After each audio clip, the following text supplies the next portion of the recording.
Yes, sir. I am back with insanely cool theme music here on Sportstopia Fantasy Fire and Ice. You know me, know the voice, know the guy. It's me, really real, villain real. It's Ralph from Virginia here at your service. And I'll tell you what, I can't wait for this MLB season to be over because the quicker the Mets can just blow it all up and start it over again is the quicker that New York just can't have nice things, people. I'm trying to tell you, New York Yeah. is just not a place for nice things. We have the Giants getting ran out the gym by 40. You got the Yankees and the Mets don't know what they're doing. You got the Jets who literally cannot have anything nice, like not even a quarter of anything nice. I want to send out some thoughts to Zach Wilson because I know what it feels like to go into work and to think that you just gonna sit back, relax, and chill. You're not gonna do nothing. It's gonna be a good day. Everybody else got it under control, and the next thing you know, you're in the game like a deer in headlights. Oh man, you cannot have anything good in New York around here. I got my guy Chris Torres here to break down the DFS MLB slate here on Fantasy Fire and Ice. My guy, my co-host Chris, what's going on? What's going on, Terrell? Yeah, I'm here in New York. I'm a Giant fan. I'm a Yankee fan, so I feel the pain. I mean, I'm not as bad right now as the Jets fans because, man, I can't imagine. Even though they won yesterday, you gotta be realistic, right? Without Aaron Rodgers, that team is in trouble. But yeah, maybe we got the Knicks, but they're kind of a What? mess too. I So I didn't don't know. even mention that team that played in Madison Yeah, Square Garden for a reason. Didn't mention them for a reason. I mean, you got Katie and Kyrie going running out of Brooklyn, and then you have that team that plays in Madison Square Garden that refuses to do anything at all whatsoever. So it's just like, you know what? It's not a it's a good mess. time to be from New York or be a New York fan of any sorts. And uh I hope times are changing. They're not going to change tonight, but I hope times are changing for the future. But what we do have tonight is we have the Yankees versus Boston in a series here. That's going to be good. We have a whole bunch of games. It's a big slate, 16 games, a doubleheader for that Yankees and Boston game in Boston as well. So it's going to be some early baseball if you want to catch on to that. Chris, let's go ahead and break down the DFS slate here and talk about some people you're looking to start. And I just want to go ahead and start from the top in the pitching aspect. And I'm using our fantasy sports optimizer. Make sure you go down below and take that QR code, get you the fantasy sports optimizer. We have it for MLB, have it for NFL. NFL is going on. And I'm telling you right now that the optimizer didn't recommend Aaron Rodgers. They didn't recommend Aaron Rodgers last night. It knew Yeah. that's how good the optimizer is. It was able to foresee him tearing his Achilles. I mean, this thing is amazing. Yeah, it's great. It's awesome. It's great. We were on Josh Allen, and that wasn't as good, but it was better than Aaron Rodgers. So we're True. we're we're up. We're up. All right. I'm All right, just so let so over New York sports. I'm so nah, over New man, York I'm sports. I'm I'm with you. That's why we Oh got my to god. focus our attention on Yeah, let's get DFS back into here. MLB. MLB, man. All right. So Yeah. starting pitching. What do you like for tonight? All right, so I was on with you last week, and it was a very different slate last week. We had like one really high price option that stood out above everybody else in Garrett Cole. Hmm. This week's a little different. We've got what I think are three true aces going today, and I think it's going to be tough. You're going to, I think, need to take one of these guys at least. Hmm. So we're talking about Freddie Peralta, Justin Verlander, and Max Scherzer. So they're all kind of in a similar price range. Verlander is the cheapest at 10.7 on DraftKings, and Peralta is the most expensive at 11.8. And I feel like so the optimizer is saying as far as a mean projection for these players, they're all in a similar spot between 19 and 18 points projected. Even their ownership is similar. Verlander is the highest projected ownership at 28%, and Peralta at 19.5% is the lowest. So I think, again, you're going to have to go with one of these pitchers to be competitive tonight. I personally like Freddie Peralta the most. I think his recent form is just head and shoulders above everybody else. His last 30 days, I mean, he's got a Sierra of 2.98. He's striking out 36% of batters, which is obviously in DFS. That's what we're looking for, especially on DraftKings. Mhm. At home against a Marlins team, that's, it's not as bad as it's been in the past, but it's average at best. So I think Freddie Peralta is the top play. Unfortunately, he's the most expensive. I know you're anti A's. You talked about that last week, and that worked out with Mhm. Chris And Bass. and I'm I was so thinking of glad you you that know. night. I'm so glad you know that I am Yep. 100% anti A's. My thought process going into the year, as wrong as I was, is that if you're not spending money, you're not going to have a good team. Unfortunately, that was a terrible prognosis because the Mets still had a bad team and they spent more than anybody. However, the A's are not even trying. So at least the Mets gave a try. Actually, no, I think it's better to not try and fail than to try and fail because you difference That's of debatable. philosophy. Difference Yeah, of philosophy. But what yeah. I'm saying is the A's are not trying here. So what better than the guy who he pulled the Katie and Kyrie and said that everything's a dumpster fire in New York. I'm getting up out of there. I'm back in Justin Verlander today against the Oakland A's with this Astros team that's been really, really good down the stretch and going into the playoffs. I think this is another great spot for him and to go and just beat up on those A's hitters that honestly aren't doing anything. Like they're just walking into the game and getting checked. So yeah, I'm backing Justin Verlander as my highest price starting pitcher. This What is the is one thing I'll say about Verlander, real quick. Mhm. And again, playing devil's advocate, and you may be right. Just fade the A's, and you're going to print money. But Justin Verlander is not getting the swing and miss that we are accustomed to him getting. Mm. So over his past 30 days, only a 21% strikeout rate, only a 9.7 swinging strike rate. So my only reservation with him is that I don't know if the strikeouts are as dependable as they are with Freddie Peralta or even Max Scherzer, who's sporting a 34% K rate over the past month. So Mhm. I can get behind it. If I'm making multiple teams, I'm going to have Justin Verlander exposure. But again, just putting it out there that, people may not realize that the K's are not what they used to be with Verlander. Okay. I think that, in especially in the betting community, we have a saying that I love throwing out, especially because you make great points, and I love throwing it out. He's due. He is due. Fair enough. Yeah. Oh, he is due for And he's a at home crazy. against, yeah, I get it. I Yeah, get it. he I is get so due. it. Oh man, you know what? I can't get mad at anybody that's getting out of New York right now. I really can't. You're way ahead of the curve. All right, I want to go ahead and move on, but one more quick piece on starting pitching. So we both had some very, very high price pitching. What's a lower price option that you find that you're interested in here on the slate today? I'm going to give you one mid range and one lower price. So, real quickly, mid-range pitcher that is not a traditional starter that I think is going to become more popular as the day goes along is Edward Mhm, Cabrera for the Marlins. He's priced at 8,100, and he's designated as a bulk reliever, mhm, and he's probably going to come in the second or third inning like he did in his last start. But he's someone who he went 70, I believe 76 pitches in his last outing after coming up from the minors. Kind of had to work on some things down there. Came up in his first appearance against the Dodgers, struck out mhm. 8 Dodgers. Now that's a big deal. I mean, obviously it's a really good offense Yeah. and only 2 walks, which have been Edward Cabrera's bugaboo. So I think you could probably depend on him giving you 5 innings. And Milwaukee does strike out they've been striking out at a 25% clip over the past 2 weeks.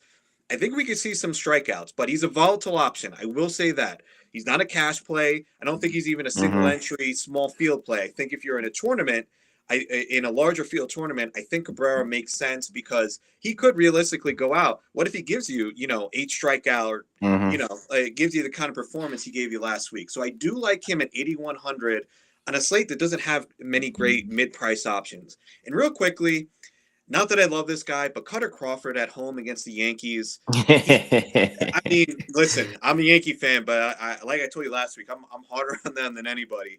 Um, it's just because of the price. Like Mm-hmm. he's a guy who can go, he went 96 pitches his last outing. He's not terrible. I mean, he has a 21% strikeout rate over the past month. At 5,700, it's so cheap that I think he's in play. Especially, I don't see many other lower priced options that really make sense today. Mm-hmm. I am Cutter Crawford actually made the optimizer. So shout out to you in that call.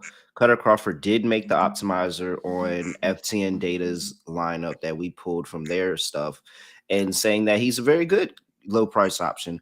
I chose a different Boston, excuse me, Red Sox. I was about to say Celtic. Yuck. I I'm chose not slow another yet. Red Sox, another Red Sox, and Nick Pivetta, who had a pretty solid. He gave up 2 runs last time he played the Yankees, but he had 8 strikeouts and 1 walk. Like he had a really solid day. And while I'm continuing my New York hate train, as y'all can see, I'm a New York sports fan. While I'm continuing my New York hate train, I just felt like it was only right that this was the day that we put in. So whether it's Pavetta in the early slate, if that is an option for you in your DFS platform, or you play Cutter in the later slate, I think that it's a pretty good day to play your Red Sox against the Yankees, especially with how this team is looking down the stretch. Like they packed it in, giving it up. Didn't they just send somebody to IR? And so it's just Jason like, Dominguez, who was probably besides Judge, was their best hitter right now, just went on the IL. So yeah, it's definitely a yeah, weak lineup. Again, I don't love the pitcher, but at that price, it's hard to pass that up. yeah, and so I'm glad the optimizer agrees with me. Fade New York sports. I don't think you need an optimizer for that. Honestly, I know we're promoting the optimizer, and make sure that you QR code right below and get that fantasy sports optimizer at fantasysportslogic.com. But you don't need an optimizer to tell you fade New York sports right now. All right, let's move on to the catcher position, and I am looking at cheaper options at catcher because with me using the optimizer, I went for Verlander, I went for Pavetta. I needed to save money here. And so for you, what went into your catcher position? Did you pay up for it, or are you looking at more value options at catcher? Yeah, I think you could go a couple different ways here, and I'm honestly I'm going to see how things play out over the day, and kind of kind of play around with the optimizer. But give you a few names that I really like. Mitch Mm-hmm. Garver, he's 4,300, so he's not a cheap option, kind of mid range, but going Mm-hmm. against a lefty in Hyunjin Ryu, that dude crushes lefties like I crush fast food after a night of drinking, man. Like I'm telling you, like Mitch Garver, that's just his thing. Like you want him when he's facing a lefty, he's gonna hit probably cleanup. Ryu is not the same. I mean, dude's throwing an 88-mile-per-hour fastball out there. And Mitch Garver, like I feel like he's a guy we can count on for a home run Mm-hmm. because his swing is just like perfect. It's he pulls the ball in the air and he hits the ball hard. And Mm-hmm. right now his recent form looks really good. He's making good contact, 87% zone contact rate. So I like Mitch Garver. He's a guy who I think could pop off for 2 home runs. A cheaper price option who's just hot right now, Logan O'Hoppe facing Brian Wu at 3.4K.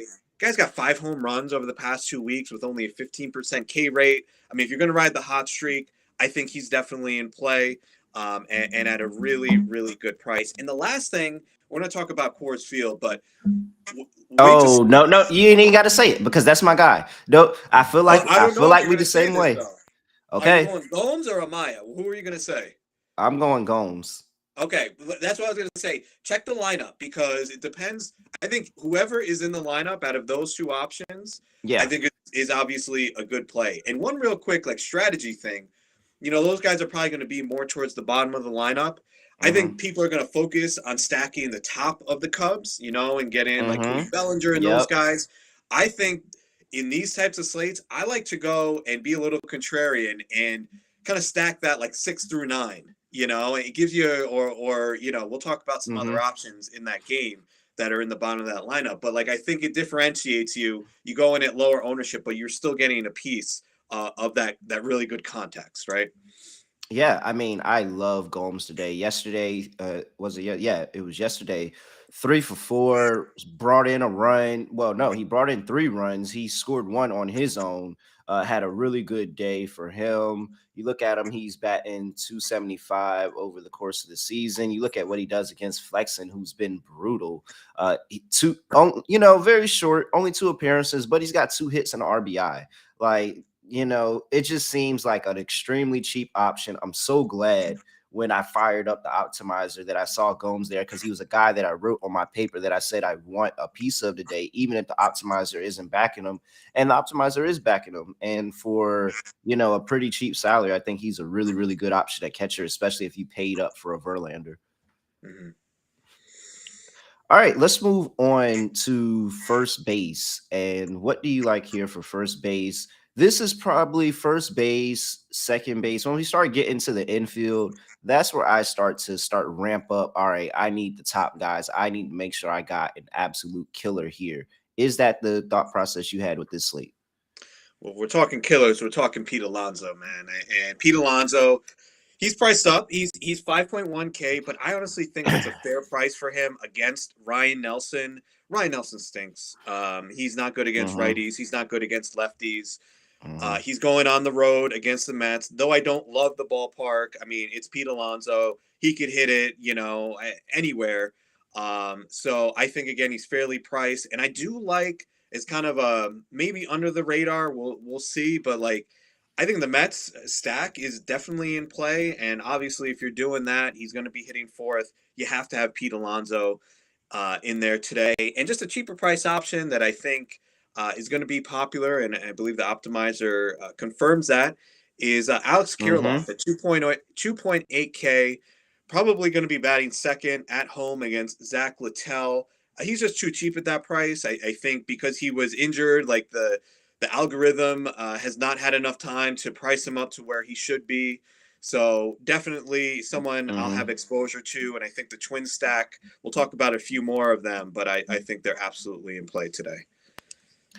Yeah, I'm with you there 100% on Pete Alonso. Pete Alonso is backed by the optimizer in multiple systems. Big play on Pete Alonso by the optimizer today. I went very expensive, and it's another play that's backed by the optimizer. I'm still in Colorado because I think that Flexen sucks. I do. I think he's terrible. And I think so that's right. Cody Bellinger has been a relief to see this season compared to last season and other seasons, and where he couldn't hit anything off the ball. He's been hitting pretty all right, and I think that I love the ballpark. So I'm getting an amazing ballpark. I get a power hitter, somebody that I know can send it deep. If you're sitting here telling me that I'm getting Flexen and I have Cody Bellinger, and I'm pretty confident in a home run coming in by him, so I'm willing to pay up for Cody Bellinger today. All right, let's see here. Second base. I feel like this is the one I always get wrong. I feel like I never have a good second base. And so maybe I just need to go chalk this time and make sure that we're good. But uh, there's a number of options. I think the option that I am actually interested in, believe it or not, is a New York player. But he was upstate for a while. He was upstate for a while. He just came down to the city. He might not have the stench on him yet. I He was going to might use not that exact reek word. He yet. don't got the And we stench. talked about that Mets game. We talked about Nelson being very, very bad. Ronnie Marcisio, that's my guy. I like him. I've been watching him and when they called him up, and I think that he's a great player. He's a very cheap option, and that's what I like in this point of the season in MLB is to back these prospects that are getting their opportunity for the first time this season. The season's lost. There's nothing to hope for. They want to see the prospects do good and prep for the next year and years beyond that. And I think that this is a good opportunity for Ronnie to come in here against a bad pitcher and say, hey, I'm here. I'm going to have a great opportunity. I can play him in shortstop. I can play him at second base. It doesn't matter. He's a cheap option. And I think that, when you talk about Met stack, he's probably one of those names that you don't really pay attention to because he is a prospect. So, yeah, I think Ronnie's going to have a good day today. Yeah, I mean, the optimizer thinks that the DFS community will be paying attention. He's projected at 17% ownership, actually. Mm, So I think he's going to be popular at 3,300. Again, I do like the Met stack today, so he's someone that I would definitely include if I'm going that route. Just real quickly, and I know we got to speed things up, so I'll just real quick, Edward Julien, I think is kind of a in a similar price range at 3,800, and I think is also a solid play. I talked about mhm. Kirilov being too cheap. I think Julien is too cheap. Anytime you're getting a leadoff hitter for that price, again, in a pretty good matchup, Zach Littell is nothing special. So I think he's definitely a good option at second base. All right, and moving on to shortstop. I mean, back to the Mets, Lindor, love Lindor. Corey Seager is an interesting play that I've seen popped up on the optimizer multiple times. And Corey Seager going out there having a really good day. I think that's probably the way I'm going to go for it. But it seems like I think I'm all bought into this Cubs and Rockies because, again, betting background, I'm looking at the total, high total in Coors Field. Total's still going up. And typically, Coors Field totals come down because people see a high total and say it's got to go under. It total is still going up. I'm expecting to see a bunch of runs in tonight in Coors Field, and Dansby Swanson is really good, and so I'm going to continue to to fade flexing at a hitter's ballpark. I think that he could accidentally give up multiple home runs here and really put this Rockies team in a bad position where the Cubs are just going to take advantage all night.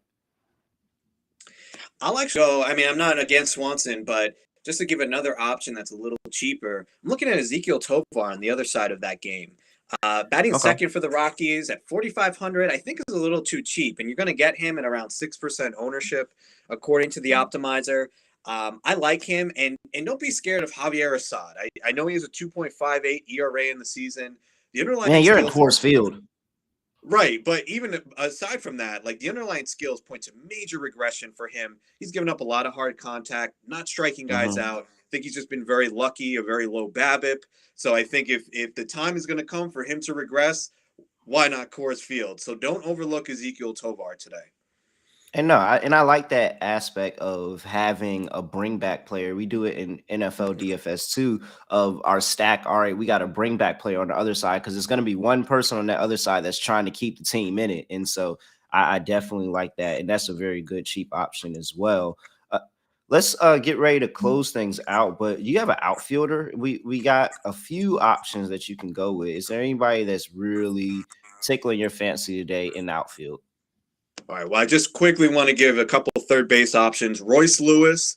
We talked about the twin stack. Again, I think he Mhm. fits in perfectly there. Batting third at 4.9K, 52% fly ball rate, 82% contact, 50% pull, 42% hard hit. That profile is even more gorgeous than Jennifer Lopez. And yes, I know she's like 50 years old, but damn, she still looks amazing. All right. So Royce Lewis, Yentos or Beatty, if you're doing that Met stack, they're both low price options at third base. So just wanted to give a plug for those guys. I'm going with another Met in the outfield. Someone who I'm kind of like just set and All forget. right, DJ Stewart. Go DJ. There's my DJ. 3.1K. 60% hard hit rate over the past 2 weeks against Ryan Nelson. At that price, he's like a free square to me. Seiya Suzuki is going to be very popular at 4,200 in cores. Um, he's going to be close to 40% ownership. In a cash game, you're playing him. Small field, single entry tournament, you're playing him. In a big tournament, I don't like playing any hitters at that ownership. So I'm probably looking elsewhere. I'm going to give you one really disgusting play, and it's got to be Robbie Grossman, man. 3.1K. I was Listen, just looking at him. I was just looking he's at him. popping in the optimizer. I think Yep. I'm totally on board. Great value against a lefty who he's historically done much better against. His underlying skills are actually really good over the past few weeks. 56% hard hit rate for Robbie Grossman. You don't ever see that. So you know that he's seeing the ball well against Ryu and his 88 mile per hour fastball. I kind of dig, to be honest, a little mini Ranger stack. You mentioned Seager, who will probably Mhm. get lower ownership going against a lefty. Garver, and then Robbie Grossman. I think that could be a nice mini stack there. And lastly, Pete Crow Armstrong with the Cubs. 3K. He's going to probably bat seventh. He's in Coors. He's facing Chris Flexen. Let's not make it harder than it needs to be. I think Mhm. he's definitely, obviously, if you're rolling with the Cub stack, he's a must play. I will, first of all, great reference. If you didn't get it, you need to go back and listen. Just great reference there. Had me rolling. Jayla? There is somebody that I'm expecting the ultimate regression from, and that's who I'm going to close this out with here in the outfield. He went 0 for 4 yesterday against the worst team in baseball. There's no possible way he does it again. Jordan Alvarez is going to have a great day.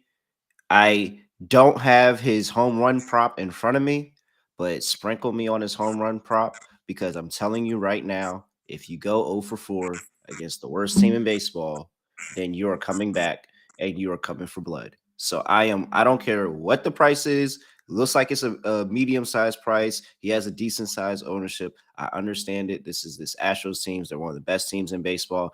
You don't go 0 for 4 against the A's. Like you do not. So I'm telling you right now, sprinkle on 2 home runs because you don't go 0 for 4 against the A's. No, not at all. Chris, anything else for the people before we get up out of here?